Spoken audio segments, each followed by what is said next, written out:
welcome to Revlog, where today Pastor Aaron is out and we miss him dearly because we get to, I think, his favorite text in all of Scripture today. I think so.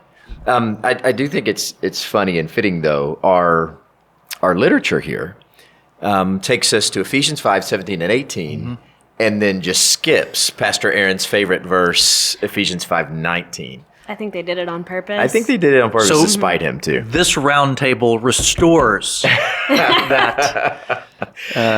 Well, I do say the way we do reverse, we follow our literature, and our literature is Ephesians 5:17 and 18. But this week, as we come to this text, as I preach, I want us to go ahead and include this whole paragraph. And so I will be preaching from 15 all the way down to 21. And so we'll include that larger section, not just for the sake of Pastor Aaron. You're welcome, Aaron. Yeah, you're welcome, Pastor Aaron. But just for the sake of the continuity of the text, right? And we get this whole paragraph. But I am grateful. There is this sense and description of what it means to be filled with the Spirit. And I do find it interesting, the connections that it makes with what that is and what that looks like. And so excited about that. Katherine, you kick us off here. As you read this text, what stuck out to you? What was your initial reaction here?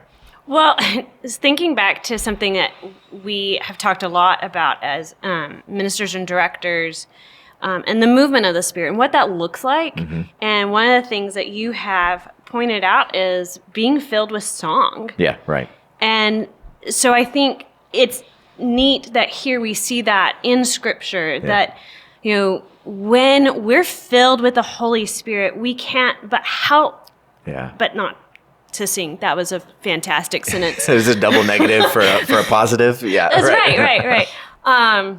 It's a sleep thing coming back. There you go. So, but truly, our hearts should be filled with song. Yeah. When we're filled with the Spirit. But it also goes so far as to say, with each other. Yeah. And so there's a joy and fellowship and being around one another. And it's, you see it early on, this joy that song can bring. We listen to a lot of music in our house.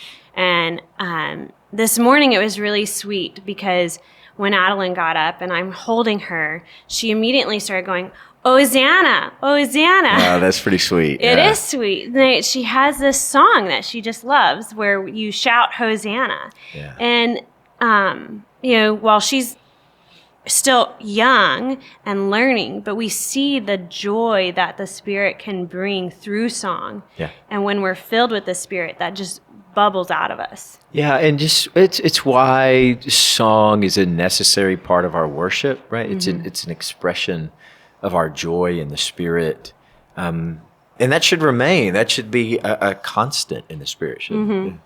Bryan, what was your initial reaction here? I love how Paul juxtaposes the kinds of soothing that one might get from distractions as opposed to the kind of energy that one might get from heavenly things and the Spirit's activity. He says, basically, he says, what are you reaching for in order to bring hope or soothing or a sense of safety to your life?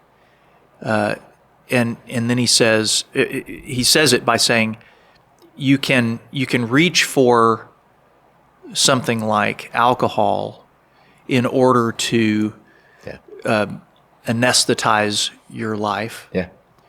Or you can reach for God, who will take you into a more profound kind of existence in which you don't close your eyes and hope that things will go away, but you go through that pain or through that challenge, and you find strength that you otherwise would not have believed that could have been yours. Yeah, that's a great point, that alcohol is sort of temporary soothing escape, right? And you could even connect with even bar songs that people might chant or sing.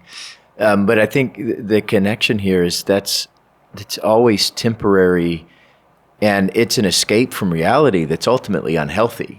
I think it can be anything. Sure. It can be alcohol. Right. That's just the example he's using here. Right. But it can be anything. Yeah. Any kind of substance or any kind of pursuit, that you reach for. And often we think of vices, like drinking too much but even a relationship. Or adulterous affairs or whatever it may be. But it doesn't have to be necessarily a vice. But it often is. Of course, it's distilled down to that. But you can reach for anything as a way to prevent or to excuse yourself, or to close your eyes, or to turn away from, or to put off anything in the world. Yeah, and I think that's a big part of the lure of virtual reality and online personas. Absolutely. And getting lost in places like a metaverse. Right. Or some online community that's a distraction and an escape from reality. And it's interesting that you bring that up, because just as there's a crash from the use or overuse or misuse of a substance, there's often a crash from, there really always really is a crash from any pursuit that you undertake as a way of avoiding something, and avoiding the calling of God or the availability of God, or avoiding things that need attention in your life. There is a crash from these other pursuits, and things like social media, like you mentioned. It's often correlated with higher rates of depression in people, or feelings of negativity, because it doesn't last. There's a sort of a dopamine kind of hit, I guess, but then it just doesn't. Yeah, there's some sort of temporary relief. That in the end is destructive. Yeah, exactly. And then what he describes to the Spirit is lasting joy. There is right. The energy there, the energy and joy is eternal. It is not temporary. And a big piece I like where you went with that, because you're not avoiding reality and things that need to be tended to in the Spirit, but there's healing in the Spirit for all of those things. Right. Katherine, as you came to this, what question came to mind for you? Just thinking about the seasons where I'm not singing, I'm not feeling a desire to sing. Yeah. It just makes me think, what is it that is preventing that?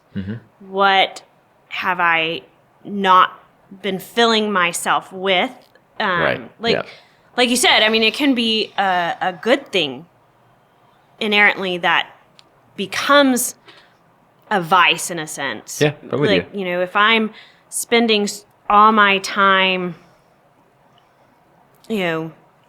with my family, but I'm not spending time in the Spirit, not that spending time with your family isn't spiritual, but that can become an idol in of itself, right? So, but what am I not doing, and what am I filling myself with that is replacing that time and the Spirit that's preventing me from being filled with song? Yeah. No, that's great. You want to take this time to sing? You want to solo? I'm okay. There's that old song, "How Can I Keep From Singing?" How can I keep from singing? Yeah. There you go.